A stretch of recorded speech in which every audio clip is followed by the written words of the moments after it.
Buenas tardes, Pepe. Hola, ¿qué hay? ¿Qué tal? Bien, ¿y tú? Pues aquí andamos, en casa como todo el mundo. Sí. Que tenemos que estar. Pues nada, primero de todo, gracias por haber aceptado querer estar aquí con nosotros. Es un placer, la verdad. Igualmente. Y bueno, vamos a conocer un poquito tu trayectoria, desde que empezaste como jugador muy jovencito hasta el día de hoy como entrenador. ¿Vale? Si quieres nos cuentas un poquito cómo empezaste.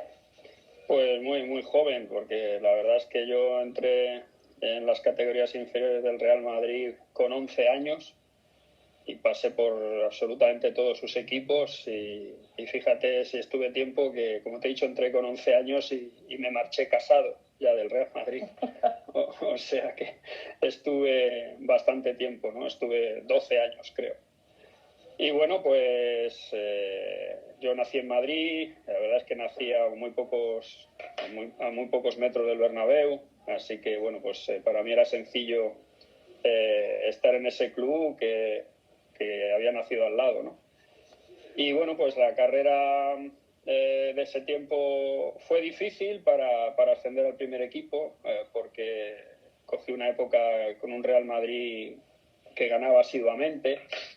Creo que ganó ese año, por esas épocas, 5 ligas seguidas.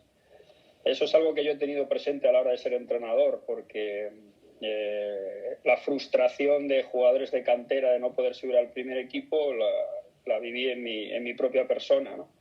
Por eso seguramente yo tengo siempre un ojo puesto en la academia o en, como quieras llamar, los equipos de base de los clubes en los que estoy, y la verdad es que en ese aspecto me ha ido bien, ¿no? Pues después me marché a Osasuna. En Osasuna fue el único año que, por desgracia, tuve una lesión importante. Tuve una lesión de tendón de Aquiles, que en aquella época pues era complicado. Y para recuperar ritmo y para volver a sentirme futbolista, marché a Castellón. En Castellón estuve 2 años, ascendimos a Primera División, fui máximo goleador y ahí me compró el Betis. Y el Betis es el club que más me ha marcado futbolísticamente por la cantidad de años que he estado allí, tanto de futbolista como de entrenador, ¿no? Terminé mi etapa de futbolista profesional en Francia, en el Angers-Co, que es una ciudad muy bonita, medieval, que está cerca de Nantes.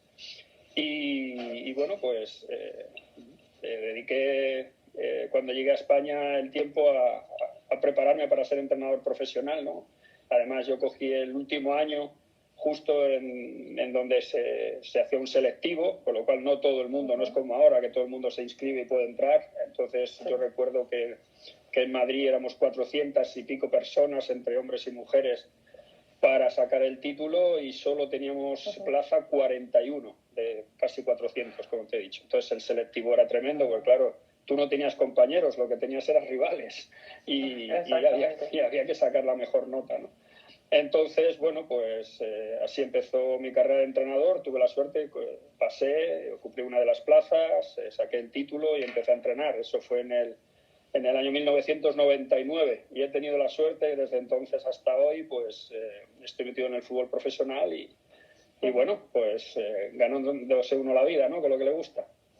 Pues sí, en tu etapa como jugador, eso de entrar, como tú bien dices, directamente al Real Madrid y tan jovencito, ¿cómo viviste eso? Porque el Real Madrid pues ya es una escuela, ¿no? Bien montada, sí, con todo su organigrama, su jerarquía. ¿Cómo fue ese, no sé, porque si anteriormente a lo mejor jugabas hay, por ejemplo, jugadores que nos han dicho que empezaron en el equipo de su colegio y tal, sí, imagino que ese salto se notaría, no sé tú si antes ya dedicabas a jugar o tal, y luego ya la entrada al Real Madrid. Bueno, como te he dicho, yo entré muy joven, ¿no? Lo que pasa es que compaginaba. Yo vivía entonces en un barrio, bueno, no era un barrio, en mi época, te estoy hablando de los años 70, era casi un pueblo pegado a Madrid, que era Hortaleza, donde nació Luis Aragonés. Sí. Y bueno, pues teníamos la suerte que los chicos no tienen ahora, de tener mucho espacio libre, mucho campo, muchos sitios donde jugar.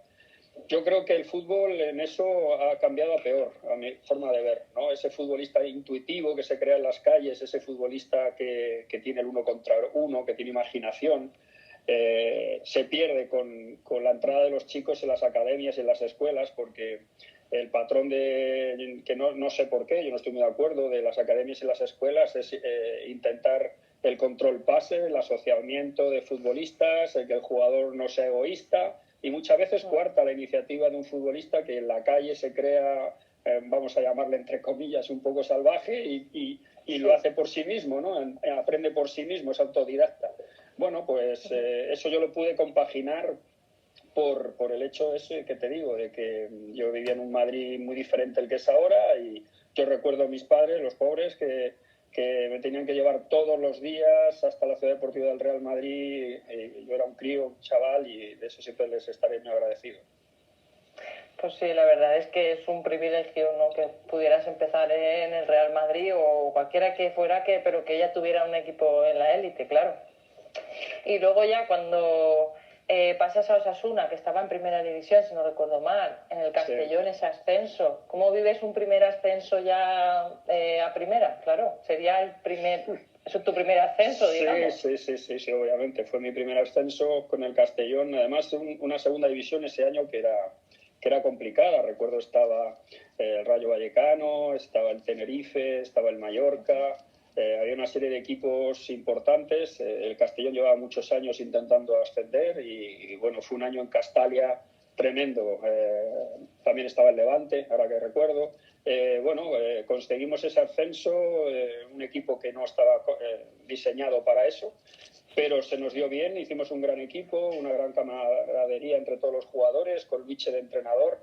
Y mira, esta temporada me sirvió para que equipos de primera división se fijaran en mí. Yo tenía la opción de haberme ido al Español o al Betis, y elegí algo que me ha marcado para toda la vida, ¿no? Elegí ir al Real Betis y, como te he dicho, este es el club que al final pues me ha marcado. Mi residencia ahora es en Sevilla, aunque ahora me pilles en Las Palmas, pues, por lo que todo el mundo sabe. Y bueno, pues la verdad es que esa decisión fue muy importante, no ya en mi carrera deportiva, que lo ha sido, sino ya en mi vida personal también.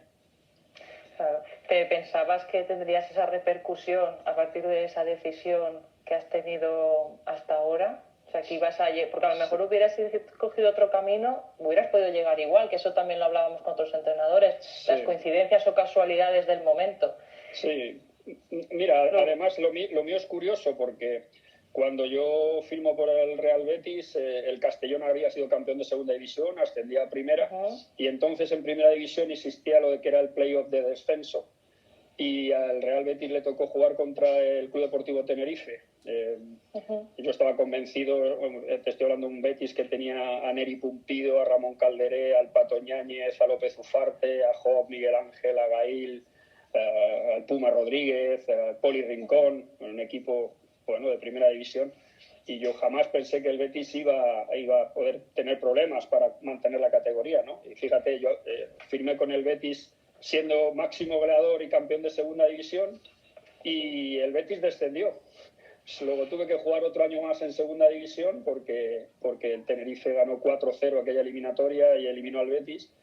Y una decisión que uno toma creyendo que es lo mejor, y es verdad que acerté, porque, como te he dicho, es un club que luego me ha marcado para toda la vida, ¿no?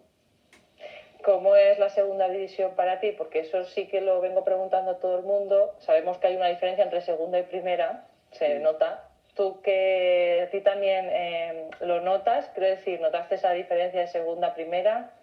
Sí, ¿Cómo de una división a otra? Se nota sobre todo en el ritmo, el ritmo del juego, ¿no? El tiempo que tú tienes en segunda división para pensar, dejas de tenerlo en primera.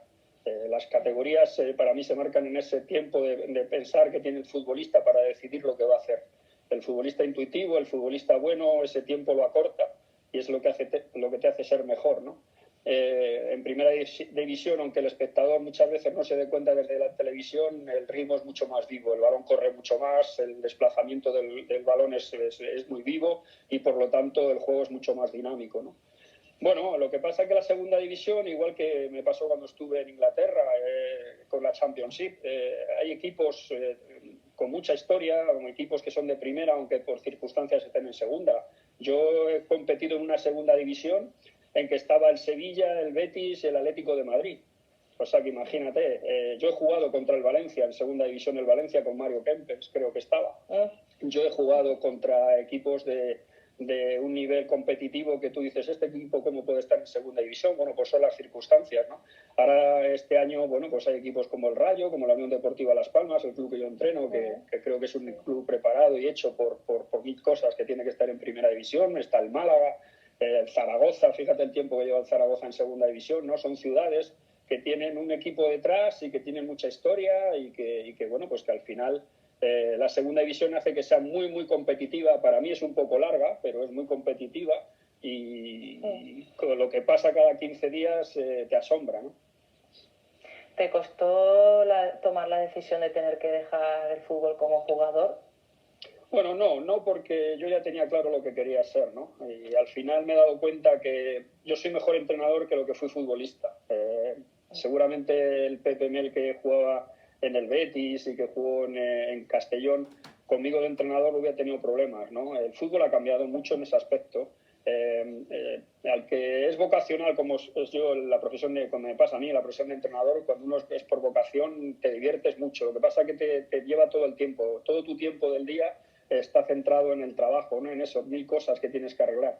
Cuando eres futbolista vas a entrenar, estás tus 2-3 horas y hasta el día siguiente y te ocupas de otras cosas. El entrenador es diferente, ¿no? Yo lo tenía en la cabeza, como te he dicho, me retiré del fútbol profesional en 1998 en Francia y aproveché ese último año para presentarme, para sacar el último nivel y desde entonces, bueno, pues estoy metida en esta dinámica del fútbol profesional, ¿no?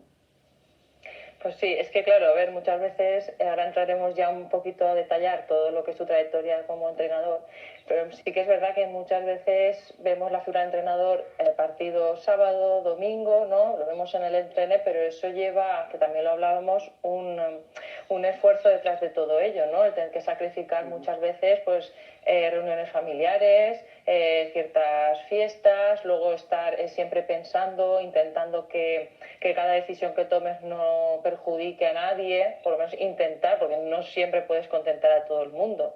Y eso es una cosa que muchos no valoran, pero sí que es lo como tú dices, ¿no? Trabajas 24 horas al día y a lo mejor estás comiendo y de repente se te ocurre algo y es coger un folio, no sé si a ti te ha pasado, y es empezar a anotar cosas y me lo guardo en el bolsillo y continúo, pero mi mente está recreando y a ver la táctica del domingo y a ver, ¿no? Sí, entonces, al hilo de lo que tú estás diciendo, yo tuve la suerte de estar muchos años en la Real Federación Española de Fútbol he sido profesor de táctica. Muchos de los entrenadores que están ahora en primera y en segunda, y algunos, como por ejemplo Mauricio Pochettino, han sido alumnos míos, ¿no? Yo les decía que cuando un entrenador con un folio en blanco no sabe qué hacer o ya no le atrae el plantear un entrenamiento, plantear una semana o un domingo de trabajo, es el momento de decir que te tienes que ir, ¿no? Esa ilusión no la puedes perder, es como te decía, es algo vocacional, ¿no? Sí, es fundamental. Pues nada, pues empezando con tu trayectoria de entrenador, empiezas en el Club Deportivo Coslada, si no me equivoco, ¿vale? Continúas en el Mérida, que bueno, luego vas al Murcia, ya estuviste por las islas en el Tenerife, ¿no? En primera división, al principio. Cuéntanos ahí tu primera experiencia fuera de la península. Pues mira, fue un poco rocambolesco. Yo estaba de entrenador del Real Murcia, acababa de renovar, había renovado 2 años más, era un proyecto interesante, muy bonito, la verdad. Luego el Real Murcia ascendió a primera división, con el señor Samper, que en paz descanse, como presidente. Y recuerdo que Felipe Miñambres, que era el director deportivo por aquel entonces del Tenerife, me llamó, que estaban muy interesados en hablar conmigo y me plantearon un proyecto de un Tenerife que, como te he dicho, ese año en la segunda división estaba Sevilla, Betis, Atlético de Madrid, y el Club Deportivo Tenerife se coló y dejó al Atlético de Madrid fuera del ascenso. El entrenador era Rafa Benítez y yo hablé con Rafa y bueno, él me contó un poco lo que iba a ser el equipo del año siguiente. El equipo se desmembraba porque eran muchos futbolistas cedidos. Recuerdo Curro Torres, Vista, eran del Valencia. Bueno, había una serie de jugadores, Martí, Torrado, una serie de jugadores que luego se marcharon al Sevilla. El problema de Baraja, no sé si tú eres muy joven, un futbolista... Yo tengo 28 ahora. Un futbolista que no podía jugar por un problema de pasaporte, que era delantero, bueno, una serie de cosas. Luego cogimos un club deportivo Tenerife muy joven y con la gente que permanecía, ¿no? Pero bueno, fue la primera experiencia en primera división. Obviamente todo es para mejorar, para aprender, creo que me sirvió mucho y es todas las experiencias que uno tiene, por muy malas que sean o muy buenas, hay que anotarlas, hay que pensar. Cuando ha terminado el trabajo, tú tienes que pensar en qué has fallado, hay que ser autocrítico. Lo primero, para ser un buen entrenador y avanzar, hay que ser autocrítico. Con tu grupo de trabajo tienes que ponerte a replantear las cosas, porque el fútbol te da siempre chances.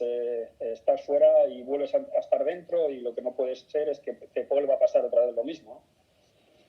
Así es. Yo, bueno...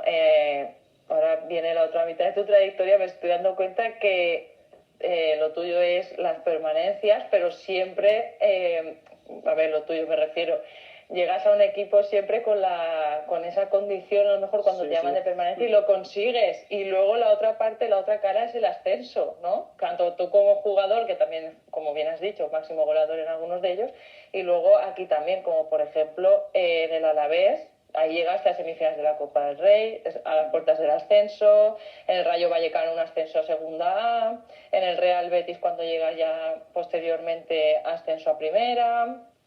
En fin, que veo que lo tuyo es cómo vives cada ascenso, como si... Mira, yo... Quiero decir... Perdón. No, dime. No, que te iba a decir que yo he vivido 5 ascensos, 2 como futbolista y 3 como entrenador, ¿no? Los ascensos son muy bonitos porque es el trabajo de mucha gente. Detrás de un ascenso hay mucho trabajo de mucha gente, desde la afición, que en cada ascenso es primordial, desde las directivas, que durante ese año seguramente habrán tenido vaivenes y tomar decisiones importantes que benefician o perjudican a un equipo, y luego el cuerpo técnico con los jugadores, que deben de ser una familia, ¿no? Por lo tanto, un ascenso es un trabajo de mucha gente y siempre es gratificante. Lo que me decías de que siempre he ido en esas situaciones, la verdad es que yo soy un poco bombero, ¿no? Porque nunca he ido a un equipo que me digan, oye, el objetivo es ser campeón de liga, eso es muy difícil. Y más en este país, que la liga la pueden ganar 2, 3 equipos solamente, ¿no?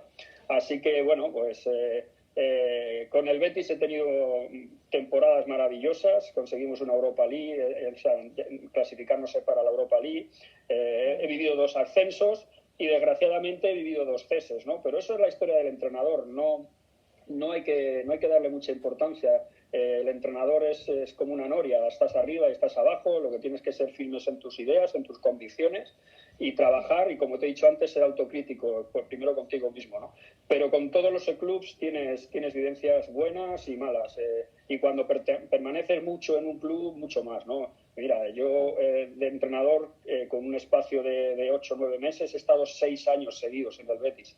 Por lo tanto, imagínate toda la gente que he conocido, chavales que he conocido, buenos futbolistas, el enganche, la conexión con la afición, con diferentes presidentes, porque si yo he estado 6 años, no los voy a contar de cabeza, pero entre 6, 7 presidentes diferentes en el Betis he tenido, que eso es increíble, ¿no?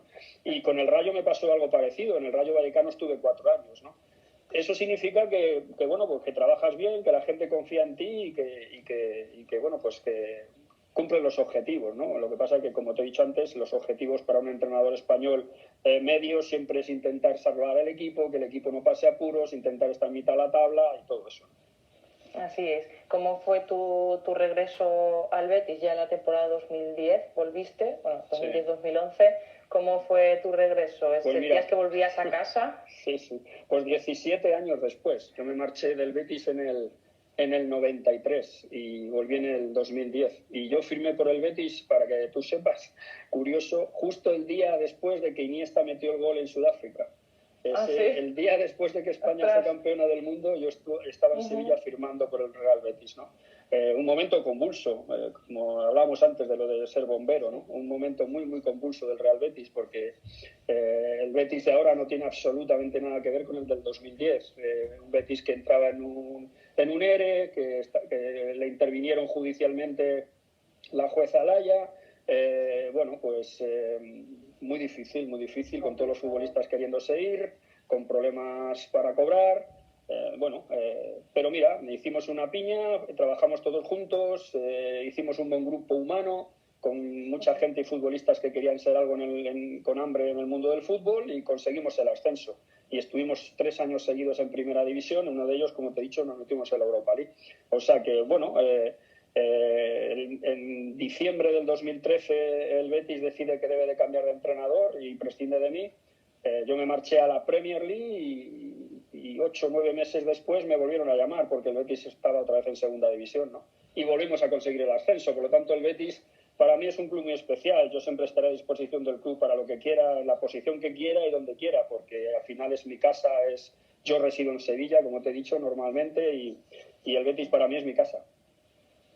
Pues sí, cuando empezaste en el Betis, ¿es el equipo en que más canteranos has tenido de todos los que has estado? Bueno, seguramente, mira, lo de los canteranos, empecé hablando todo del Real Madrid, la frustración que me pasó a mí. Por eso yo siempre he querido que el primer equipo nunca fuera un muro imposible de saltar o una puerta que estuviera cerrada a cal y canto. No, yo creo que a los futbolistas hay que darles paciencia y sobre todo atreverte a ponerlos. Creo que puedes tener un muy buen jugadores en la cantera. Si el entrenador del primer equipo no se atreve a ponerlos, no vale para nada, ¿no? Bueno, pues yo me he atrevido con gente como Vadillo, que debutó con 16 años, como Beñá, que llegó con Del Bosque a la selección española, como Cañas, Pozuelo, Adrián, que están unos en la MLS, otro está de portero titular del Liverpool y Cañas está en Turquía. Bueno, con un montón de jugadores, Ezequiel, Israel, Ceballos, una serie de Fabián, una serie de jugadores que han pasado, otros muchos, que ahora no me acuerdo, que han pasado por mí, pero que el único mérito que he tenido es atreverme a ponerlos, porque ellos tenían la calidad para estar ahí. Y igual que hay otros muchos compañeros, muchos entrenadores que tienen esa virtud de ver un futbolista que debe de estar y los pone, ¿no? Pues sí, como bien dices, terminas en el Betis, se produce tu cese y bueno, te marchas a Inglaterra, era donde te fuiste. ¿Y qué tal el cambio ese? ¿Te costó decidirte para irte allí? Pues mira, a mí me cesa el Betis y yo recuerdo 2 semanas después me llaman de Inglaterra para tener una reunión en Londres. Fui a Londres, me reuní con ellos y la verdad es que, como hablamos antes, otra vez de bombero, el West Bromwich Albion estaba en situación de descenso a Championship y teníamos un calendario terrorífico, porque yo recuerdo los 3 primeros partidos que era el debut contra el Everton de Roberto Martínez, jugábamos el derby contra el Aston Villa y recibíamos Liverpool y Chelsea. O sea, tenía un calendario tremendo, ¿no? Pero mira, se salvó la categoría, el equipo al final permaneció en la Premier y mi barrera fue que yo a Inglaterra fui absolutamente sin saber nada de inglés, ¿no? Y mira, tú puedes ir de futbolista, yo hablaba allí con Negreo que estaba, con Silva, con Mata, con Cazorla, que andaban todos por allí entonces, como incluso Jesús Navas. Y claro, ellos, pues el futbolista es diferente, porque al final el fútbol es internacional, es un idioma que todo el mundo entiende en el campo, ¿no?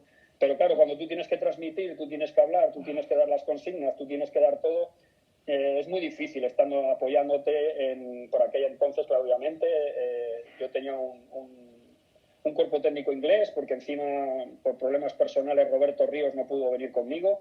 Y claro, era decirle yo lo que quería, este se lo decía al otro, el otro al otro, o sea, imagínate el mensaje cómo llegaba, ¿no? Una situación incómoda para mí y decidimos, aunque yo tenía un año más, decidimos volver a España y bueno, la experiencia ha sido maravillosa y a todo el mundo le recomiendo que conozca ese fútbol porque es excepcional. Sí, y una vez vuelves de allí, de nuevo te reincorporas en el Real Betis, ¿no es así? Sí, bueno, sí, ese mismo año, sí. Sí, yo llegué en verano. Es el ascenso. Sí, yo llegué en verano y el Betis me llama en diciembre, porque está fuera del playoff incluso. Y bueno, pues mira, volvimos a conseguir otra vez el ascenso y vuelta a empezar, ¿no? La verdad es que mi historia con el Betis siempre empieza igual y termina igual. Así es. Y bueno, te cesan en 2016, tengo aquí, si no me equivoco, sí, sí. Y en 2017 te llama el Real Club Deportivo de La Coruña, ¿no? Otro objetivo más, la salvación o la permanencia. La de siempre. ¿Cómo te fue en el club? ¿Qué tal Pues mira, en La Coruña? El primer año muy bien, porque el equipo estaba con problemas. Yo sustituí a Gaizka Garitano, que creo que había hecho un buen trabajo, pero el fútbol al final lo que marcan son los resultados y no hay que darle más vueltas. Ya te he dicho, ni cuando te cesan a ti ni cuando vas a sustituir a otro, ¿no? Gaizka había hecho un buen trabajo, pero no salían las cosas. El Depor, creo recordar, perdió en Leganés 4-0 y deciden llamarme a mí. Y recuerdo, pues me pasó algo parecido a lo de West Brom, porque teníamos el Atlético de Madrid venía a casa y íbamos a Gijón, que era nuestro rival directo, el Sporting, para el descenso, y recibíamos al Barça. Imagínate. Entonces, bueno, pues donde todo parecía negro, resulta que de 9 puntos conseguimos 7. Empatamos contra el Atleti, ganamos en el Molinón y le ganamos al Barça. Entonces, bueno, pues cogimos aire y el equipo se mantuvo en la categoría, ¿no? Al año siguiente el equipo se reforzó como buenamente podíamos, la verdad. Piensa que el Depor tiene una deuda enorme y dentro de sus posibilidades hizo lo que pudo para reforzarse. Y recuerdo que a mí se me cesó en el mes de últimos de octubre, primeros de noviembre, pero piensa que los 9 meses que yo estuve en el Depor, jamás el Deportivo de La Coruña estuvo en descenso. Por lo tanto, yo creo, me fui con la conciencia tranquila de mi trabajo porque yo nunca tuve al equipo en riesgo, ¿no? Seguramente estoy convencido si entonces Tino Fernández, que era el presidente y que es muy buen amigo mío ahora, hubiera tenido un poco más paciencia, estoy seguro que hubiéramos salvado la papeleta, ¿no? Pero bueno, la situación fue esa y hay que aceptarla. Pues sí, y de ahí ya tu último club y el actual, Unión Deportiva Las Palmas. Vuelves a las islas de nuevo, en este caso con Las Palmas, no con el Tenerife. Sí. ¿Cómo te reciben allí? Es como una... ¿Tuviste la misma sensación cuando volviste al Betis? ¿Fuiste llamado de nuevo?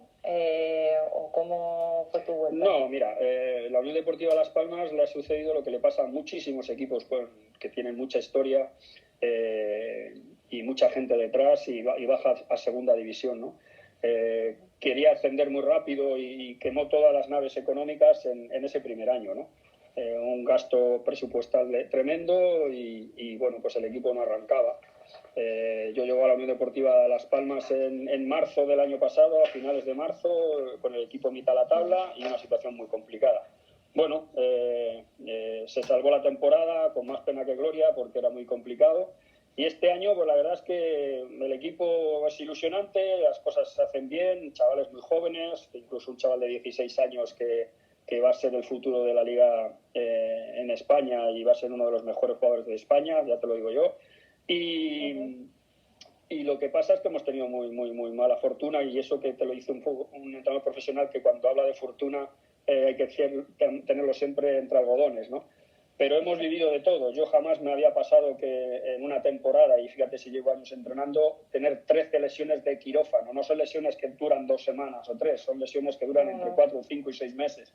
Demasiadas lesiones, entonces demasiado movimiento en la plantilla, demasiado movimiento en las alineaciones. Era imposible hacer un equipo domingo tras domingo sin que hubiera 4 o 5 novedades, ¿no? Y hemos vivido de todo. Entonces, bueno, pues aún así todo el equipo ha jugado bien, ha hecho las cosas bien, lo que pasa que, bueno, no ha terminado de posicionarse en la tabla.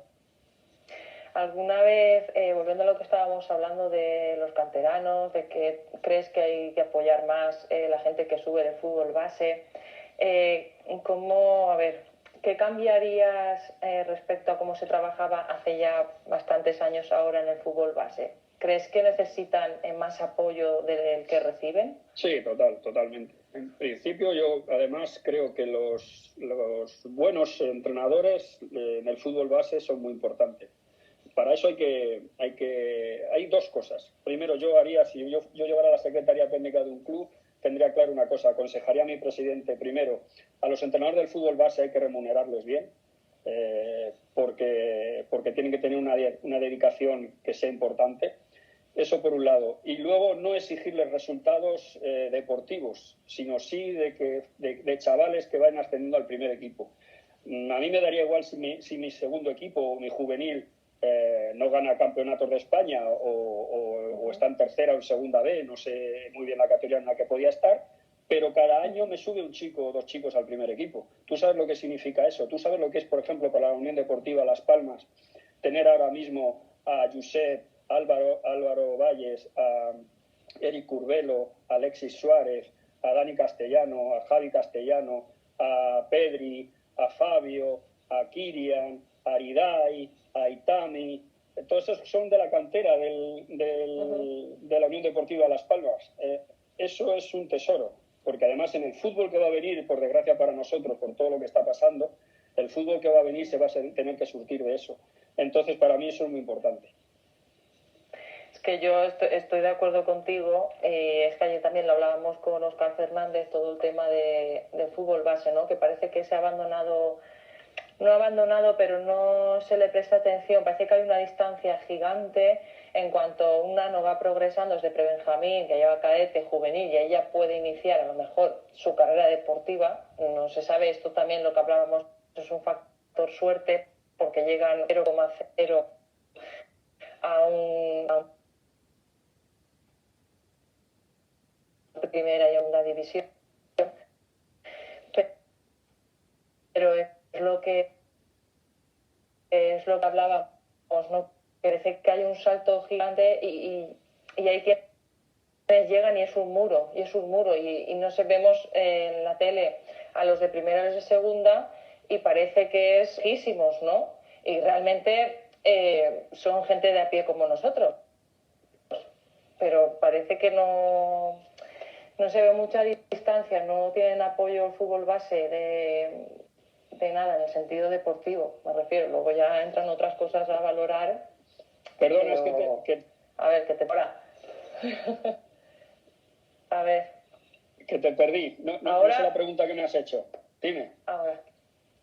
No, nada, que te estaba comentando que respecto a lo que tú estabas de un chaval cuando empieza prebenjamines, va pasando y demás, hay mucha distancia, hay mucha distancia desde que acaban juvenil o ya en aficionado y puedes llegar a ser un profesional en otro club que te fiche, que tenga la categoría, es que parece que quedas muy lejos, ¿no? Es como que llegan 0,01, pero todos se pierden en el camino. Quiero decirte que, sí, como tú bien dices, en Las Palmas apuestan mucho desde abajo y cogen gente y demás, pero es que el 90 y pico % parece que no sé, que no tienen un apoyo. Mira, es que es muy difícil llegar a futbolista profesional, ¿eh? Tiene mucho mérito llegar a futbolista profesional. Mira, yo yo tuve la suerte de compartir vestuario con la Quinta del Buitre y yo te puedo decir que muchas veces cuando hemos hablado entre nosotros con jugadores como Michel, Martín Vázquez, Sanchís, Pardeza, toda esta serie de jugadores que estaban en ese equipo, nosotros teníamos compañeros, yo he tenido compañeros en el Real Madrid mejores que todos nosotros, pero por mil circunstancias no llegan al fútbol profesional. Muchos de ellos porque ven otro camino que les gusta más, muchos porque se pierden, no vamos a entrar en los detalles por qué, otros porque necesitaban, porque venían de familias humildes y necesitaban ponerse a trabajar para ayudar a sus familias, yo he conocido de esos casos. Y bueno, pues de todos los jugadores que tú pones de lanzamiento en la rampa, al final luego llegan uno o dos, ¿no? Así que por eso muchas veces cuando nosotros hablamos con los chicos y les decimos a los padres que no dejen de tener más alternativas, de no dejen los estudios, que no dejen de formarse, que tienen que mirar no solamente el fútbol porque el fútbol es una lotería y en cualquier momento se te puede venir abajo. Mira, yo recuerdo, por ejemplo, yo recojo a Álvaro Vadillo, le subimos del juvenil al primer equipo, tiene 16 años, iba como una moto lanzado para ser uno de los grandes, y aunque está en primera división ahora con el Granada, podría haber llegado muchísimo antes, debuta en primera división y recuerdo en el Bernabéu, jugando contra el Real Madrid, una entrada de Sergio Ramos, que Sergio no tiene absolutamente nada que ver, pero Álvaro se golpea con una valla publicitaria y tiene la triada. Y se tiró el chaval casi 2 años parado, con 16 años. Por eso te digo que el fútbol hay muchas veces que no llegan todos los que pueden y hay que valorar también el esfuerzo y la suerte, porque también hay que tener suerte para estar ahí. Pues sí, tú alguna vez en toda tu trayectoria se te ha pasado por la cabeza abandonar o decir, se acabó, no continúo más, creo que ha llegado mi tiempo? ¿Pero como futbolista o como entrenador? Como entrenador, perdona, como entrenador. Sí, mira, bueno, a ver, como entrenador ninguno abandonamos, el fútbol te abandona a ti. Somos muchos. La historia de cada entrenador varía tremendamente. Mira, yo te voy a decir una cosa que a mucha gente le sorprende, pero porque lo desconoce, incluso no se lo creen. Pepe Bordalás, que es magnífico entrenador y un gran amigo mío, Pepe Bordalás me ha entrenado a mí. Yo he sido futbolista de Pepe Bordalás. Imagínate, Pepe Bordalás ha pasado por todo el fútbol de la Comunidad Valenciana de preferente, tercera, segunda B, conoce todos esos equipos, ha labrado su historia en esos equipos y ahora está en primera división y haciéndolo francamente bien. Por eso te digo que esa misma andadura que haces hacia adelante, al final aparece gente nueva, aparecen entrenadores nuevos, aparecen ideas nuevas, y el fútbol es la que te deja a ti. Abandonar el fútbol, la verdad es que todo llega en su momento, ¿no? Todo llega en su momento cuando te cansas y cuando ves que, como te decía antes, cuando tienes el folio en blanco y coges el lapicero para programar una semana de trabajo y no te sale, ¿no? Yo creo que esa es la primera seña en la que dices, bueno, yo creo que ya estoy un poco cansado. ¿Cuál sería, o si has tenido algún referente como entrenador o te has fijado más, has tenido un modelo que has aprendido más que de otro? Mira, yo lo que tenía claro es que cuando quería ser entrenador me empecé a fijar en la gente que podía, que en ese momento, yo te estoy hablando de 1998, la gente que estaba entonces entrenando. Y recuerdo de haber pasado muchos días viendo entrenar a Luis Aragonés en el Atlético de Madrid. Recuerdo haberme ido a Villarreal a ver a Benito Floro, que entonces era el entrenador del Villarreal. He pasado muchos días hablando con Rafa Benítez en los diferentes equipos que él ha estado. Y bueno, también estuve un par de días, porque no me daba para más, viendo entonces que descansase también a Johan Cruyff. Pero al final todas esas cosas las metes en tu idea, porque no debes de imitar a nadie. Primero, porque no debes de imitar a Guardiola, porque estoy seguro que en tu equipo no va a existir un Xavi ni un Iniesta con 25 años, ni un Messi con 25 años. Por lo tanto, la idea de Guardiola está muy bien para ese Barça y a lo mejor a tu equipo no le vale. Tampoco tienes que imitar lo que hace el Cholo, porque a lo mejor tú no tienes ni a Jiménez, ni a Godín, ni a Gavi, ni a todos estos y te es complicado. Tienes que coger ideas, tienes que ver la gente, de todo el mundo se aprende, de todo el mundo sacas cosas y ahora tienes que intentar amoldarlo a ti. Eso es como lo veo yo, ¿eh? Yo cuando viene a verme gente, todo el mundo que me dice, oye, ¿puedo ir? Encantado, yo he hecho lo mismo, yo admito a todo el mundo. Pero siempre les digo lo mismo, tú mira la idea, tú mira lo que nosotros hacemos, pero luego tienes que ponerte a lo que tú quieres hacer, no quieras hacer lo que hace este o esto o el otro, porque entonces no te va a salir. Así es. Cuando una vez te retires como entrenador, que espero que sean muchos años más y que disfrutemos viéndote ejercer, ¿has pensado dedicarte, porque no sé si has dicho que dabas clases de táctica? Sí, con Ginés Menéndez hace tiempo, sí. ¿Te gustaría a lo mejor luego retomar esa parte cuando terminaras esta etapa? Pues mira, no lo sé, porque igual que tenía claro como futbolista cuándo me iba a retirar y cuándo iba a empezar, porque lo tenía claro, no sé cuándo será ese momento. Ahora mismo estoy en la Unión Deportiva Las Palmas, estoy muy a gusto, estoy haciendo las cosas bien, estoy en un club que me deja trabajar, que eso para un entrenador es un tesoro. En una situación en que el equipo no acaba de arrancar y que reconocen el trabajo con la gente joven, reconocen el trabajo con un modelo y siguen hacia adelante conmigo. Lo más seguro es que si vamos a ver cómo acaba toda esta historia que estamos viviendo, pero que el año que viene continúe en la Unión Deportiva también. Bueno, por una serie de cosas, de momento no me planteo el más allá.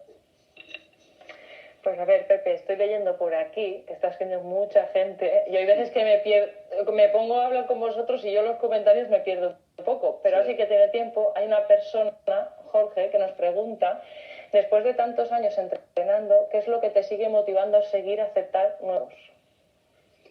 Porque yo creo que cuando uno es entrenador siempre hay algo que transmitir, ¿no? Para mí el entrenador es un comunicador. No hay nada más frustrante que tener una idea en la cabeza, transmitirla o creer que se la transmites a los jugadores y estos no la recogen. Entonces el problema es tuyo, es que lo haces tú mal, ¿no? Yo mientras tenga un equipo que los chicos confíen en lo que yo diga y lo hacen y yo vea que el equipo funciona, pues tendré la ilusión por seguir, ¿no? Pues sí. A ver, ahora tengo más que nos han ido haciendo esta semana, más preguntas, ¿de acuerdo? Y la primera que tengo aquí es la siguiente. ¿Veremos de su mano Deportiva Las Palmas en primera división? Hombre, pues sería muy, muy bonito, la verdad. La Unión Deportiva Las Palmas tiene que estar en primera división. Es el lugar que por historia le corresponde, ¿no? Estamos en un proceso, como te he dicho, de intentar hacer las cosas bien. Muchos futbolistas canarios. Tú piensas que nosotros este año es raro la alineación, que un mínimo de 8 jugadores del 11 no son canarios y un mínimo de 13 o 14 de los 18 que van convocados no son canarios. Pero no lo hacemos porque, yo qué sé, porque no queremos de otros jugadores de otros lados. No, es que queremos aprovechar el talento que tienen estos jugadores, ¿no? Y como te decía antes, el hecho de que por ejemplo, un futbolista como Pedri, estoy seguro que ya lo ha fichado el Barça, estoy seguro que va a ser en los próximos 10 años un talento del fútbol español, ¿no?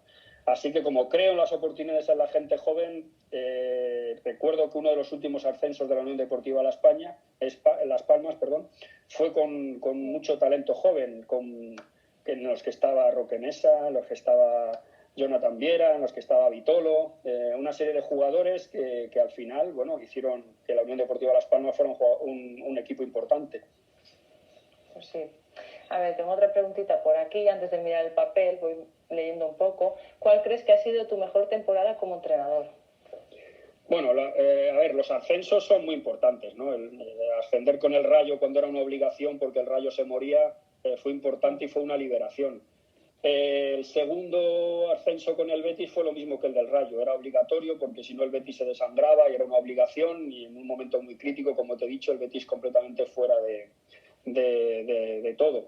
Así que también fue una liberación. Pero sin duda alguna, para mí el primer ascenso con el Betis, la que has hablado tú antes, la del 2010-2011, ¿por qué? Pues porque vivimos muchos problemas, demasiados problemas. Yo recuerdo, mira, por ejemplo, Rafa Gordillo, que entonces era mi presidente. Recuerdo que íbamos a viajar a Tenerife y entre semana me dice, Pepe, no sé si vamos a tener dinero para viajar. Imagínate en qué situación estaba el club. Estoy hablando del Real Betis, que ahora tiene un presupuesto de 100 y pico millones de euros. Entonces, bueno, para mí es un orgullo porque eso significa que he ayudado a que ahora el club esté saneado, ¿no? Yo y muchísima gente más, claro. Sí, todo es un pack. No, sin duda alguna, pero sí, la verdad es que eso ya tiene mérito, porque es complicado.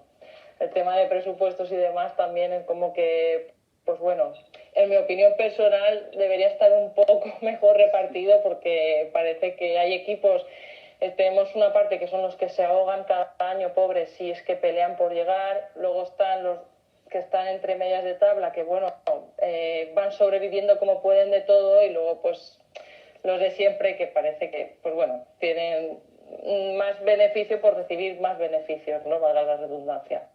Pero bueno, a ver, te hago otra pregunta. Esta, digamos que se desglosan dos maneras diferentes, pero casi han coincidido en lo mismo. La primera es el derbi en Sevilla. ¿Cómo lo vive un entrenador en un partido? Porque ganar o perder puede ser muy especial. Pues sí, mira, yo lo he vivido el Betis-Sevilla y el Sevilla-Betis, lo he vivido como futbolista y como entrenador. Como entrenador se vive con mucho más pasión porque, como te he dicho, de ti dependen muchas cosas, ¿no? Y he ganado y he perdido. He ganado maravillosamente con una alegría tremenda porque fue un partido maravilloso, ganando 1-2 en el Sánchez-Pizjuán con 2 goles de Beñat, que además dejaba al Sevilla fuera de la Europa League y por lo tanto para nuestra afición era importante ganar ese partido. Y también lo he sufrido perdiendo un partido por 5 goles en el 5-1 en el Sánchez-Pizjuán, que fue tremendamente doloroso para nosotros. Por eso te digo que yo he vivido las dos vertientes, la alegría tremenda y la decepción más terrible, ¿no?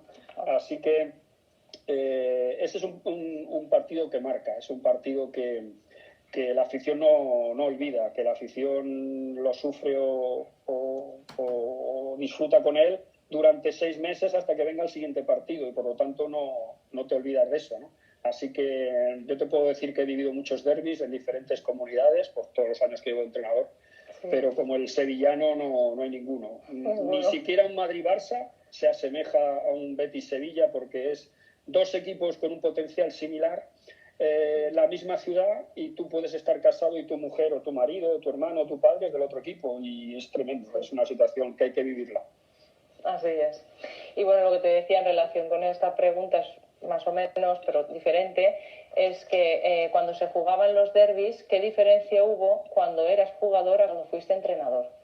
Bueno, pues casi lo he contestado a la primera, ¿no? De futbolista, sí, claro. de futbolista recuerdo que preocupado por el partido, por la táctica que íbamos a emplear, o el futbolista con el que me iba a tener que enfrentar. No sabía si me tocaba, me iba a marcar Martagón, me iba a marcar Diego, me iba Jiménez, los jugadores de aquella de mi época, ¿no? Pero de entrenador mucho más, porque de entrenador lo vives desde las ruedas de prensa, lo vives desde los actos que se hacen durante toda la semana, lo vives con el presidente, lo vives con la afición, lo vives desde que llegas al hotel y tienes que hacer las reuniones con los jugadores, lo vives desde que te subes al autobús y tienes que ir al campo donde toque, el Benito Villamarín o el Sánchez Pizjuán. No tiene absolutamente nada que ver. Y te vuelvo a repetir, o lo padeces o lo disfrutas según pite el árbitro al final. Así es. A ver, la siguiente que tengo por aquí es, de todos los campos de fútbol que ha estado como rival, ¿cuál ha sido el que más le ha impactado? ¿Cómo vivían los partidos, la afición, en lo que es el estadio en general? Sí, mira, un campo muy bonito. Para mí hay 3 campos impresionantes. 4, lo que pasa es que uno ya no existe, el viejo San Mamés. El nuevo está muy bonito, he tenido la suerte de ir allá a jugar también, pero el viejo tenía un aire especial. No es lo mismo. Sí, pero te digo, el Bernabéu, la verdad es que impresiona verlo de dentro, como estadio y cuando está lleno. Por pero Mestalla es un campo que para mí todavía impresiona más cuando vas de rival, porque la afición para mí es mucho más caliente, es una afición pero es caliente a tu favor o en contra. ¿Me explico? Sí. Yo he ido allí con el Tenerife, con Rafa Benítez, el Valencia iba primero y nosotros en descenso terminamos 0-0 y despidieron al Valencia con una pañolada, que me decía Rafa, no me lo puedo creer, íbamos los primeros. Pues, por eso te digo, la afición de Valencia es muy caliente, pero el ambiente de fútbol es maravilloso, es muy bonito. Mestalla es un campo especial. Y luego el Nou Camp, para mí lo que tiene es el problema que cuando tú juegas, cuando estás en el juego, el Nou Camp es un campo abierto hacia afuera. No tiene ese arrope que tienen campos como el Villamarín, como el Sánchez Pizjuán, como Mestalla, como el Bernabéu, porque el Nou Camp se abre hacia afuera. Por lo tanto, para a la hora de estar dentro y a la hora de competir o de jugar, el ambiente se pierde un poco más, ¿no? Sí, además que parece que, pues no sé, cada campo es diferente, a ti te gusta el que es de tu equipo, pero yo en el Bernabéu no he estado todavía, espero algún día poder estar, pero sí que tiene que ser impresionante comparar sinceramente ese con los abonados que hay allí y la que se sienta en otro. Pues nada, Pepe, si quieres añadir algo más, algo que decir que no te hayamos preguntado. Un placer, que ojalá todos volvamos a poder pisar los estadios. En este caso yo como profesional, y todos los que nos están viendo y escuchando que lo hagan como aficionados, será fantástico para todos nosotros y sobre todo que cuidemos mucho este deporte porque tiene muy mala prensa. Lo estamos viendo ahora con lo del COVID-19, todo lo que se relaciona con el fútbol, no sé por qué tiene tan mala prensa.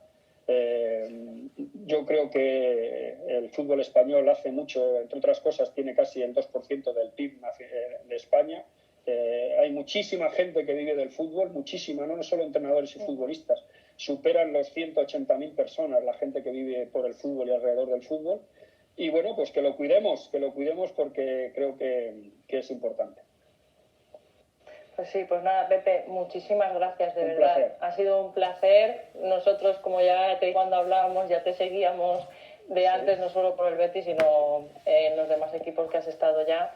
Y nada, espero que, si alguna vez vuelves por Valencia o por Castellón, pues nuestro club está a 20 minutos de Valencia, así que no dudes en contactar, que bueno, te estaremos recibiendo con los brazos abiertos. Me haría mucha ilusión antes de retirarme poder entrenar al Castellón. El Club Deportivo Castellón ha sido muy ¿Sí? importante en mi carrera. Sería muy bonito.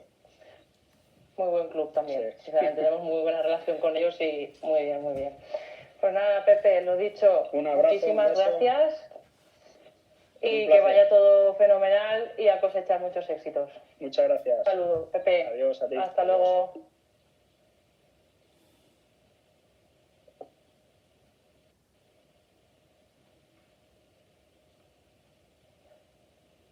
Bueno, pues hasta aquí la entrevista de Pepe Mel. La semana que viene tenemos algún directo más que ya iremos anunciando a lo largo de esta semana. Gracias a todos.